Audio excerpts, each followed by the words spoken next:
The geography of our planet is truly unique. As far as we are aware, there are no other planets like it. Oceans, mountains, forests, living organisms, and arable land. Earth could be a 1 in a trillion planet. According to the United Nations, there are 195 countries in total, 193 recognized and 2 non-member observer states. Some countries have, well, let's say, better geography than others. If you are a flat, landlocked small country, chances are you will never become a global superpower.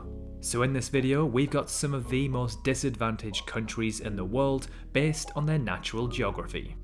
Starting off with the big one, Russia. Now this one is pretty obvious. Russia is by far the largest country on the planet, and by a country mile. This does play in its favour, however, as it has the territory rights to more of Earth than anyone else.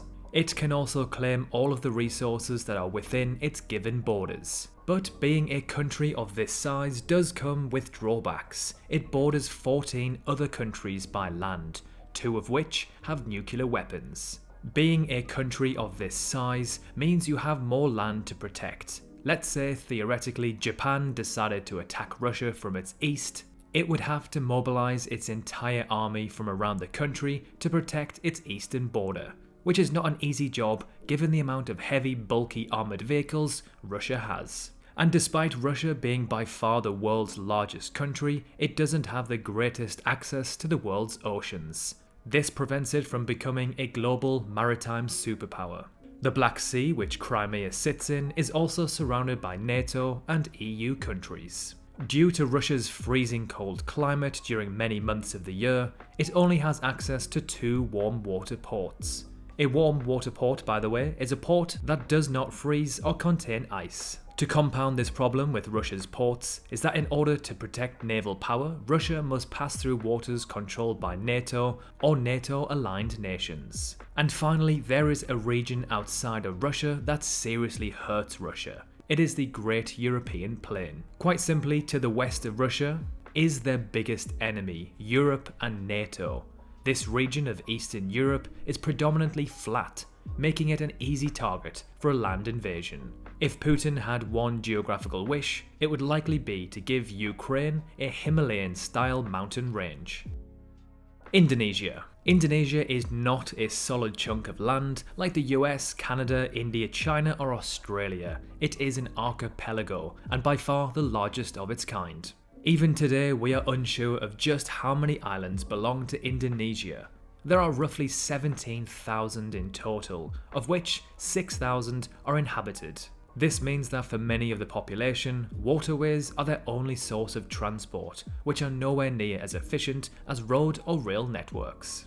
Now, when you have a country which is separated by water within itself, each region will have its own distinct cultural identity, which of course is a great thing for cultural diversity, but when it comes to unifying a nation, it can cause problems. The distinct culture, languages and religions can cause separatist movements, which aren't desirable for a central government. The most populous part of the country is Java, an island which by size would be the 13th largest in the world. Java holds the capital of Jakarta, which is the largest city in the country, and in fact, one of the largest cities on Earth by urban population. Java sits in a seismically active zone, meaning it is prone to earthquakes and volcanic eruptions, which of course pose a huge threat to human life and infrastructure. Overcrowding and sinking due to rising sea levels in Jakarta has now forced the Indonesian government to build a new capital city in Borneo. Nepal. Nepal is landlocked by India to the south and China to the north. AKA, Nepal is surrounded by the world's 2 largest countries, both nuclear-armed rivals with tense relations. Nepal relies on India for its maritime access, as it provides the shortest route. It needs India to supply almost all of its fuel like oil and coal. Nepal is essentially being held hostage by India. Nepal is a completely landlocked country. It is 800 kilometers long and only 250 kilometers wide at the widest point. It has a very picturesque landscape ranging from 59 meters to 8,848 meters, with 90 peaks over 7,000 meters tall. Chile. Chile is a country on the southwestern part of South America and is sandwiched between the Pacific Ocean and the Andes mountain range. It is one of the most earthquake-prone regions on Earth. Now, most obviously, Chile's geography, or should I say shape, is truly unique and quite bizarre. It is one of the longest countries on Earth, stretching for more than 4,000 kilometers.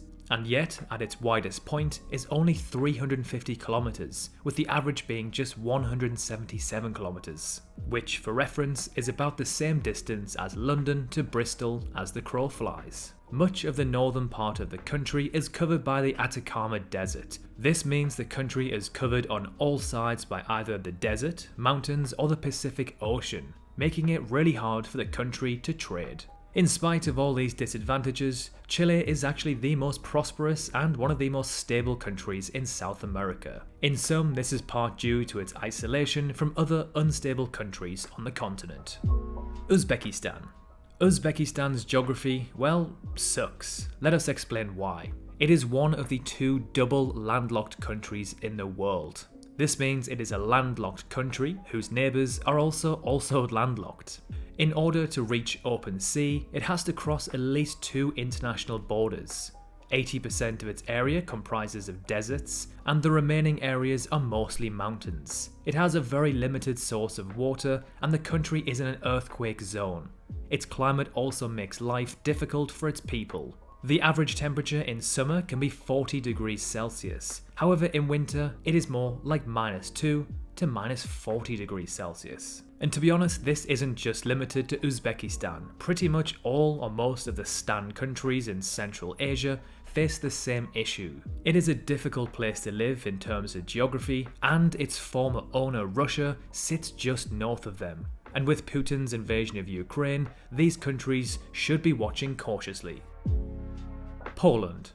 Poland is dead center in the European continent. This is kind of an advantage, as it means that Poles can travel quite easily to other countries as well as trade. However, this is what made it so easy for other nations such as France, Russia, Sweden and Germany to invade Poland throughout history. It is largely flat, hence why it has no natural defense that can repel foreign invaders. For this reason, Nazi Germany was able to steamroll its way through the country. Poland also sits between the 2 most powerful military alliances in the world, Russia and NATO. If there is ever a conflict between the 2, Poland will be directly in the crossfire again. It is also kind of landlocked in a practical sense. Yes, it has coasts on the Baltic Sea, but it doesn't have sovereign access to them. The Danish Strait is a choke point controlled by Denmark and Sweden. As Poland is a continental country, it experiences a huge variation in temperatures. Mongolia. Mongolia's geography is very similar to that of Uzbekistan's. It has no access to the ocean or sea. Although it's large enough, it faces water and forest scarcity, as the vast majority of the land is not suitable for agriculture.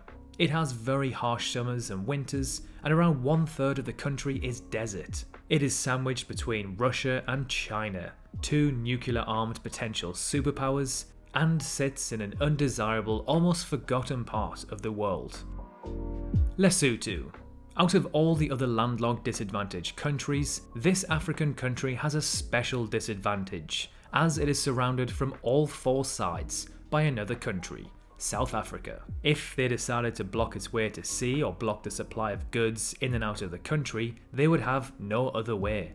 Lesotho is a very poor nation and only has a population of 2 million. It doesn't stand a chance against South Africa. The Maldives.